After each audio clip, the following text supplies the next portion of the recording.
नमस्कार मित्रों, मैं राजीव रंजन प्रसाद। भारत विविधताओं का देश है। इसका अर्थ यह तो नहीं कि उसकी एकता का धागा इंग्लैंड से आयात किया जाए।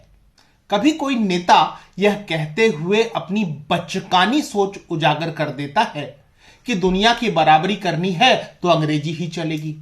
ऐसा कहते हुए वह रूस, जापान और चीन जैसे देशों की तरक्की और अपनी सांस्कृतिक विरासत के प्रति प्रतिबद्धता की अनदेखी ही कर रहे हैं।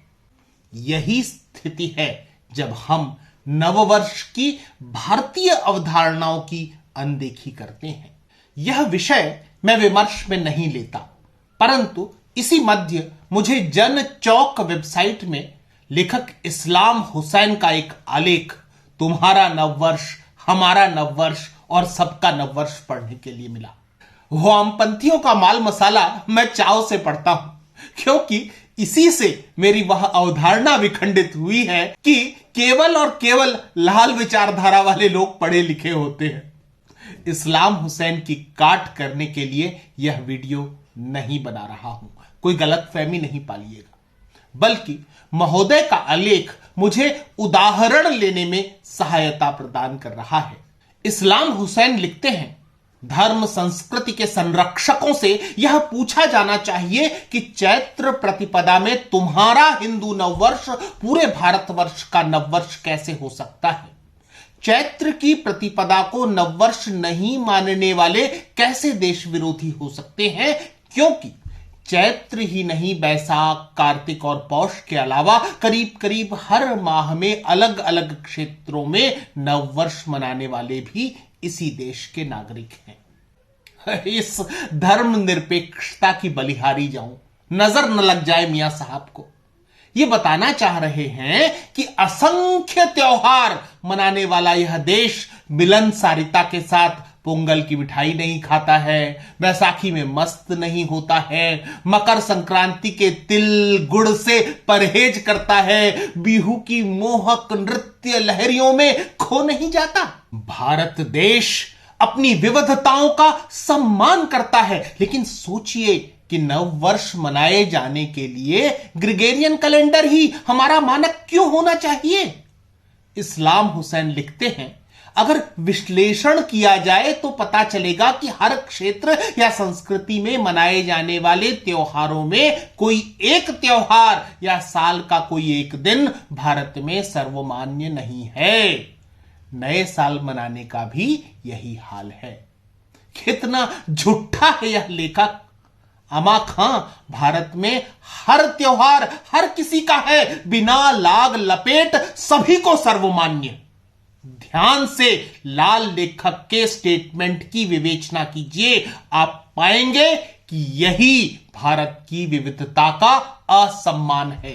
यही सोच हमें अपनी सभी विविधताओं का खुलकर उत्सव नहीं मनाने देती और वैदेशिक सामान्यीकरण तलाशती है। जैसे भारत में लाखों भाषा है तो चलो अंग्रेजी अपनाएं, अनेक नववर्ष की अवधारणा है तो जिसके उपनिवेश रहे उसका ही अनंत काल तक गाएं और बजाएं।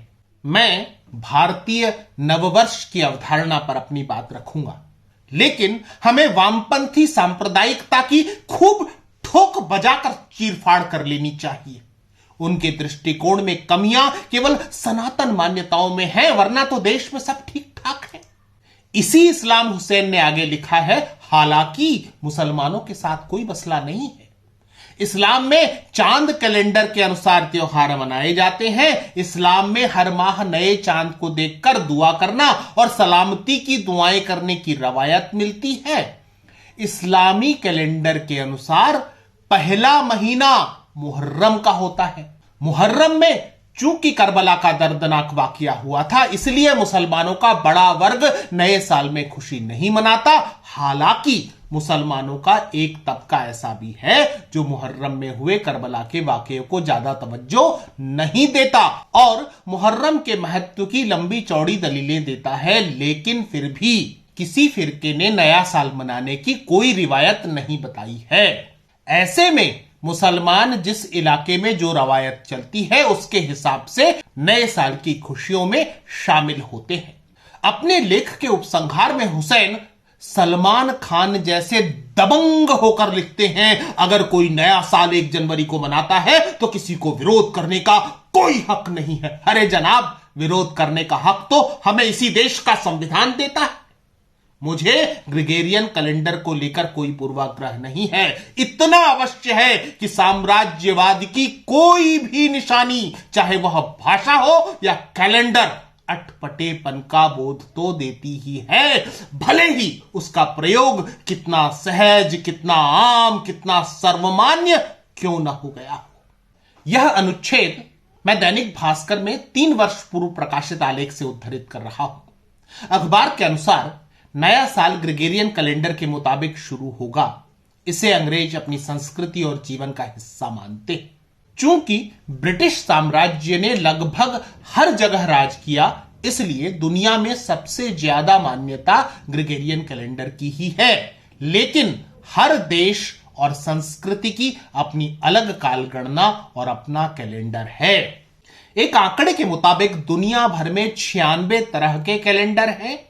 अकेले भारत में 36 कैलेंडर या पंचांग है। इनमें से 12 आज भी चलन में हैं, 24 चलन से बाहर हो चले हैं। दुनिया में जितने कैलेंडर इस समय चलन में हैं, इनमें से ज्यादातर के नए साल की शुरुआत फरवरी से अप्रैल के बीच में ही होती है। अब यह तो स्पष्ट है कि जिस देश में आजादी के बाद पहला भाषण ही अंग्रेजी में दिया गया हो, वहां औपनिवेशिक मानसिकता से पीछा छुड़ाना इतना आसान तो नहीं है। भारत का राष्ट्रीय कैलेंडर शक संवत आधारित है। यह संवत सूर्य के मेष राशि में प्रवेश से शुरू होता है। शक संवत को राष्ट्रीय कैलेंडर का सम्मान मिलने के पीछे मुख्य कारण था कि अधिकांश शिलालेखों आदि में इसी संवत की प्रधानता है। यह विक्रम संवत के बाद आरंभ हुआ, तथापि अंग्रेजी कैलेंडर से 78 वर्ष पीछे है। इस आधार पर मोटा गणित है कि वर्ष 2023 में हम शक संवत के आधार पर वर्ष 1945 में ही हैं। वामपंथी मूर्खताओं पर न उलझें और ध्यान दें कि भारत का राष्ट्रीय कैलेंडर उपलब्ध है, अर्थात एक मानकीकरण तो है। भारत में हजारों विविधताओं का सम्मान करते हुए भी एक मानकीकरण हुआ ही है। हमारा नववर्ष शक संवत आधार पर ही कब उल्लास के साथ मनाया गया है, जैसा हम 1 जनवरी के लिए उतावले रहते हैं। दैनिक भास्कर से जो उद्धरण मैंने प्राप्त किया था, उसके अनुरूप भारतीय मान्यताओं के अंतर्गत आरंभ होने वाले अधिकतम नए वर्ष का आरंभ फरवरी से अप्रैल के बीच होता है। सोचिए कि ऐसा क्यों? इससे क्या अंतर पड़ता है कि देश के कितने भाग में चंद्रमा के आधार पर नववर्ष मनाया जाता है और कितनों के सूर्य के आधार पर?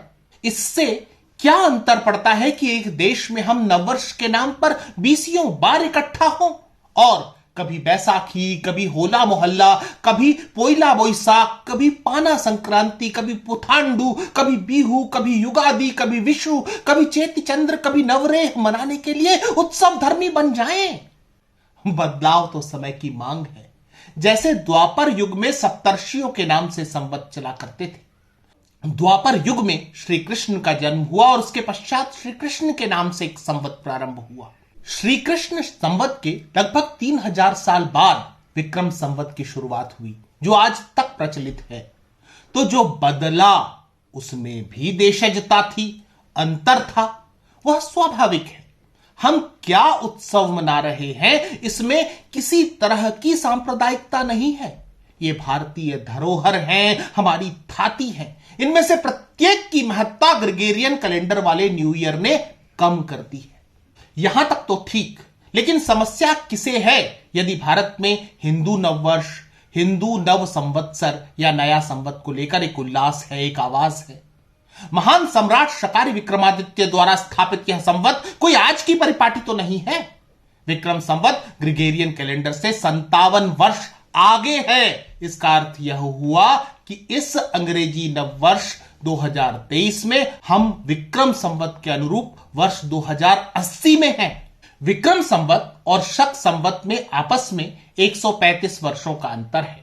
विक्रम संवत और शक संवत में महीनों के नाम एक ही हैं। दोनों में ही कृष्ण पक्ष और शुक्ल पक्ष का दिवस विभेद है। मुख्य अंतर आता है जबकि विक्रम संवत में नया महीना पूर्णिमा के बाद आने वाले कृष्ण पक्ष से होता है, जबकि शक संवत में नया महीना अमावस्या के बाद आने वाले शुक्ल पक्ष से। सम्राट विक्रमादित्य का संबंध उज्जैनी जैसी धार्मिक वैज्ञानिक नगरी से था, जहां से होकर कर्क रेखा भी गुजरती है। अर्थात विक्रम संवत अनेकानेक ज्योतिषीय गणनाओं के पैमानों पर सटीक उतरता है। इसके अतिरिक्त कुछ और कारण भी विक्रम संवत आधारित नववर्ष को महत्वपूर्ण बनाते हैं, जैसे प्राचीन मान्यताओं के अनुसार इस दिन श्री राम का राज्याभिषेक हुआ। इस दिवस की महत्ता देखें तो धर्मराज युधिष्ठिर का राज्याभिषेक दिवस भी हिंदू नववर्ष का ही दिन माना जाता है। इसी दिवस नवरात्रि का आरंभ भी होता है। अतः अनेक कारणों से यह शुभ, महत्वपूर्ण और ऐतिहासिक है। इसीलिए इस दिवस को उल्लास से मनाया जाना हमारा अपनी विरासत का संरक्षण और संवर्धन करना ही है। मत भूलिए कि जिसको न निज गौरव यथा निज देश का अभिमान है, वह नर नहीं नर पशु निरा और मृतक समान है। नयापन तो होना चाहिए।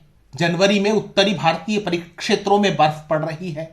मैदानी और प्रायद्वीपीय क्षेत्रों में भी लोग ठिठुर कर घरों में बंद हैं।